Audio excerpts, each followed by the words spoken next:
that has embarked on a journey of mental and physical wellness to overcome this terrible disease. And I think Frank's about to share with us how he accomplished that journey.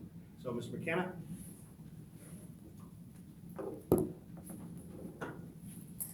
Thank you. Putting a lot of pressure on me now, saying all these good things. Good evening. It's a pleasure for me to be here today to share my story about surviving beyond cancer with you, and not only share my journey of cancer, but also to send out a message of hope. And a message that I can sum up by using 3 lines from a song that mean a lot to me and I listen to often and had listened to in the past when I just kind of needed that little motivation. And it's something that I believe in and I try to follow and live by. And the 3 lines simply say, don't let hope become a memory, ignite the fire within you. Sometimes darkness can show you the light. It was the spring of 2016, and I'd been a personal trainer for 26 years. So like everybody that I trained, I too was looking to kind of get in a little bit better shape for summer. So I started working with another trainer and a nutritionist for the month of May just to see how much progress I could make and see just how good I could look or how good in shape I could be in my mid-50s. It was during this training that I developed a hacky little cough in early June, which was more of an annoyance than anything, clearing my throat or having to stop to have a weak little cough while I taught. I visited my physician assistant in mid-June, who recommended an antibiotic and an allergy medicine, and a return appointment for 2 weeks. When I returned in 2 weeks with the same symptoms in early July, she ordered a chest and sinus x-ray. When she returned to the room with a worried look on her face and asked if I had ever had a chest x-ray before, I knew something just wasn't right. After a review by Dr. Miller, my primary doctor, he informed me that there was something showing on my left lung, which appeared to be a shadow, and referred me immediately to a pulmonary doctor. Dr. Imad diagnosed fluid in my left lung and set up an appointment for me to have my left lung drained. As it turned out, I had a full 2 liters worth of fluid drained from my left lung. The fluid was sent for analysis, and on July 16th, Dr. Imad hesitantly informed me that the fluid contained cancer cells, and I had lung cancer. To say I was stunned would be an understatement. Bronchitis, maybe. Pneumonia, possibly, but lung cancer, no way. I literally asked him if the chart he was holding, was he sure that that was my chart, or did he have somebody else's? While I do have a family history of cancer, 2 sisters as well as my mother and father, I was healthy, I didn't smoke, I didn't work in any harmful environments. While cancer may have been expected at some point in my life, lung cancer now definitely wasn't. I barely remember walking to the waiting room where my wife was sitting and saying, "Okay, let's go." When we got in the car, she asked, "Well, what is it?" And for the first time, I said, "It's lung cancer." It's true. If you have lungs, you can get lung cancer. Follow-up scans on July 27th revealed that the cancer was stage 4, and it had spread to both lungs as well as my leg, my hip, my shoulder, my stomach, and back. When I first met Dr. Gauri Radkar, my life-saving oncologist, she told me that I would have this for the rest of my life. She said it doesn't go away, but we will work together to contain it and try to keep it from developing or spreading further. She said we will first try plan A, and if that doesn't work, we try plan B, C, D, we keep trying. When she told me not to Google anything about lung cancer, she was already too late, because I had already Googled lung cancer and was devastated by the statistics of the 9-month survival rate of only 50%, and the 5-year survival rate much worse at 4%. I also learned a new term, terminal, which was in my diagnosis. It was then that I was determined to be the 4%, and if necessary, I would be the 1%. It was during my first visit that I said to her, "Dr. Radkar, you know I'm going to beat this, so come along for the ride because we're going to have a heck of a journey. We're going to make history." I don't know if she fully believed me on that day, but I think over the past 3 years, she does now. She was concerned with my thigh, as the cancer in this large and important bone was prevalent, and it could cause to weaken and break. I thought to myself, great, I did squats in the gym yesterday, and today they tell me your leg might be weak and it might break. So I started 2 weeks of daily radiation, while my fluid was further analyzed for any genetic mutations before beginning any chemo treatments. By the way, if you've ever had radiation on your upper thigh or anywhere in that neighborhood, if you have feelings of shyness or inhibitions, you quickly lose them. Thank goodness I didn't have any of those feelings. They make small markings all around the specific radiation target area and put Scotch tape over those markings so they stay visible for 2 weeks. It presents a precise target for that radiation beam. So each day you come in, you strip to your underwear, and you get the markings lined up on the table so that specific area is targeted. The technicians all made me feel so comfortable, which is fantastic, because first of all, you're scared to death. And second of all, you're pretty much just standing there in your underwear with markings all over your leg.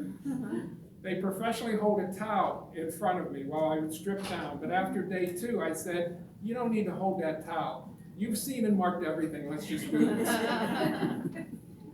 On the day that I rang the bell, signaling the completion of my 2 weeks of radiation, further testing did confirm a genetic mutation, and I was going to start on Tarceva, a first-line daily chemo treatment.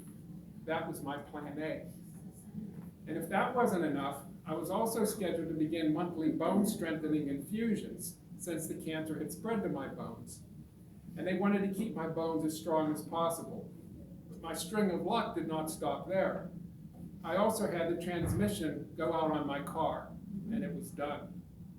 My daughter Caitlin called me in the afternoon, the day I was done with my radiation, from 5 hours away, asking if someone could come meet her for an appointment because that little spot she had on her ear, that turned out to be melanoma. My son Mike just happened to come visit from California the night before, so my wife and I joined him for a little road trip to Blacksburg. Caitlin saw an oncologist and a plastic surgeon, and the melanoma was removed a few weeks later, and although half of her ear was removed, she's doing fine, and she's proven to be a real fighter. No, literally. She joined a boxing gym in Blacksburg, and she just loves punching things just like she did to cancer. Now, I again faced my battle. Multiple appointments and procedures, plus I had also been a teacher for 35 years, and it was now time to go back to school. And remember, I didn't have a car, my transmission died. So my 2 sons, Mike and Mitchell, came to me and said they wanted to buy me a new car. They said they had always talked about doing that someday, and now was pretty much someday. As I started the new school year with my new daily chemo pill, Tarceva, I was going downhill fast. I had no appetite, no energy, no drive at all. I continued to train clients, but if I worked 2 sessions back to back, I would often literally lay down on the gym floor just to get enough energy to go to the door, go out and get enough energy to go to my car and make a 10-minute drive home. By November, I had lost an additional 25 pounds that now I didn't need to lose. And when my scans on election night came back, they were worse. The cancer was not only growing, but it was also spreading.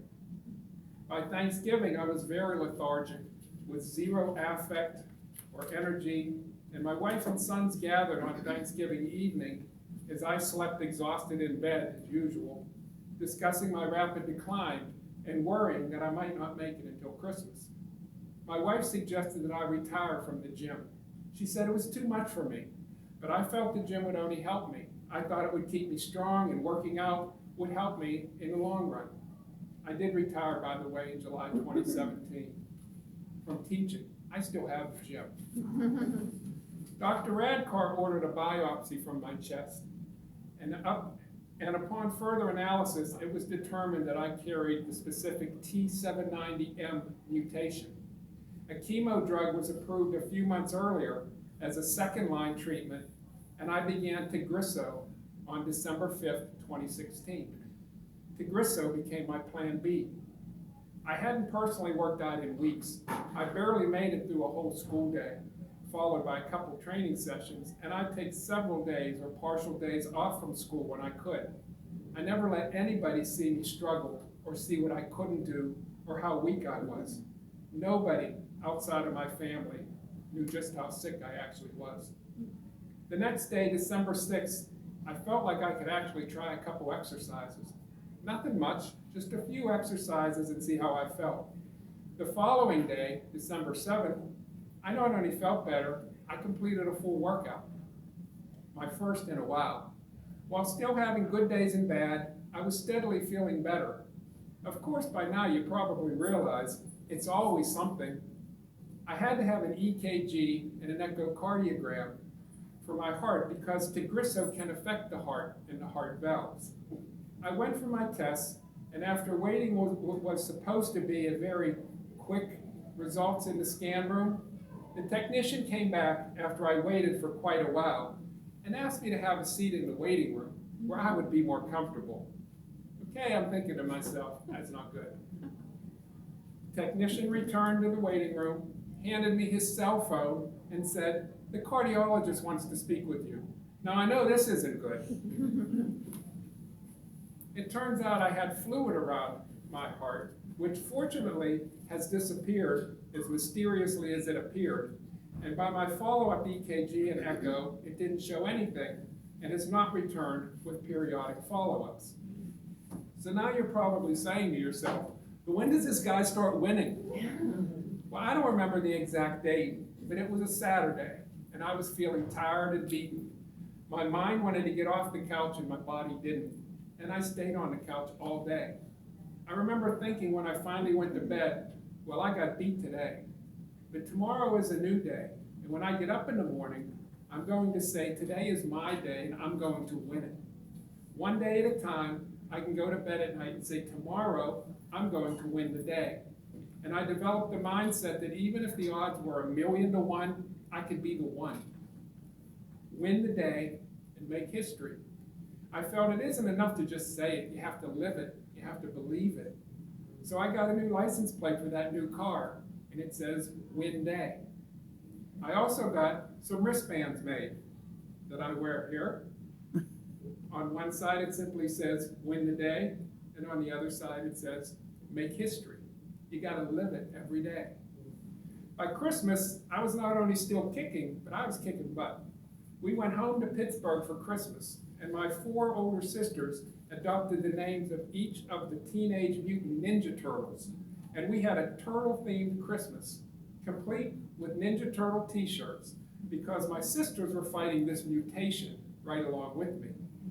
My son Mitchell also unveiled his new tattoo that he got on his ribs in honor of me, with the cancer ribbon and the following saying, "With pain comes strength, with hope comes a cure." Yeah, I have an awesome support family. I need to take a second to mention that through this whole ordeal, my hero has been my wife, Debbie. She went to every appointment with me, still does. She kept everything straight. She looked out for me. She supported me, and she never once doubted me. Well, after I started Tagrisso, at least. She encouraged me to rest. She made me special meals and snacks to get my weight back and looked out for me. Even when I didn't listen, she told me anyway. She didn't stand beside me. She didn't stand behind me. She stood right beside me. This was a battle that we were going to win together. I started a playlist of songs that inspired me, that picked me up, made me feel like fighting, like winning. And to this day, I still play that playlist and I add songs to it. You could say it's a varied playlist because it ranges from songs by the Supremes, Sarah Bareilles, and Travis Tritt, to Disturbed, Godsmack, perhaps the most played, Five Finger Death Punch. So trust me, everything in between. My scans in February of 2017 showed a moderate reduction of the cancer, and they noted in quotes, excellent response to therapy. By August 2017, a little over 1 year into this journey, my scans showed further reduction, and while my scans results were held steady for the next 12 months, In August of 2018, I learned a brand new term, no evidence of disease, NED. I didn't know what that meant at the time, but I knew it sounded a whole lot better than terminal. All scans since then have come back with my new favorite term, NED. Now I was winning.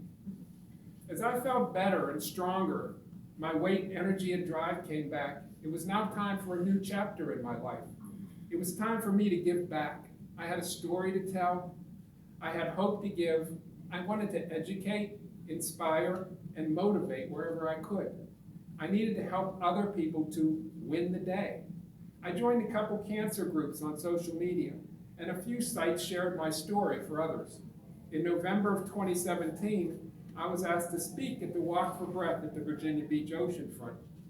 I received so much positive feedback from this brief speech that I knew I was making a difference, but I needed to do more. I spoke at the groundbreaking for Sentara at the new cancer center being built in Norfolk, and shortly thereafter at a petition meeting to successfully secure a PET scan machine for that new center. Each event was a new opportunity to spread the word that I set out what I wanted to do: encourage, motivate, educate, and inspire. I was back to being me. I was back to feeling normal again. But now I knew that being normal again, that just wasn't acceptable. I decided to do more for the Walk for Breath event in November of 2018. And I started my own team, Team Winning the Day. What else would I call it, right? I set a goal of $250, hoping that I could get $5 here, $10 here, anything that would help with lung cancer research. As the walk became closer, and to my amazement, the donations were rolling in, I raised my goal to first $500, and then $1,000, and finally $2,500. When the walk day arrived, Team Winning the Day raised almost $5,000. Okay, I can make a difference. No stopping now. Several staff from Sentara and Virginia Oncology not only joined my team, but also donated and walked with me on the day of the event. I was extremely humbled. As I read more and more about beating cancer, I knew that I needed to make more lifestyle changes. Yes, I would continue to take Tagrisso. I would work out, exercise. After all, every doctor I met along this journey said, "You're in incredible shape. Just keep doing what you're doing." One doctor even said to me, "You're the picture of health," to which I quickly replied, "Yeah, just don't take an x-ray." But I knew I needed to do more. I needed to give myself every opportunity to win. So I developed a plant-based diet, and I cut all sugar and processed foods out of my daily meals. I was going to fight this from the inside out. I was going to give my body as many good, clean nutrients as I could.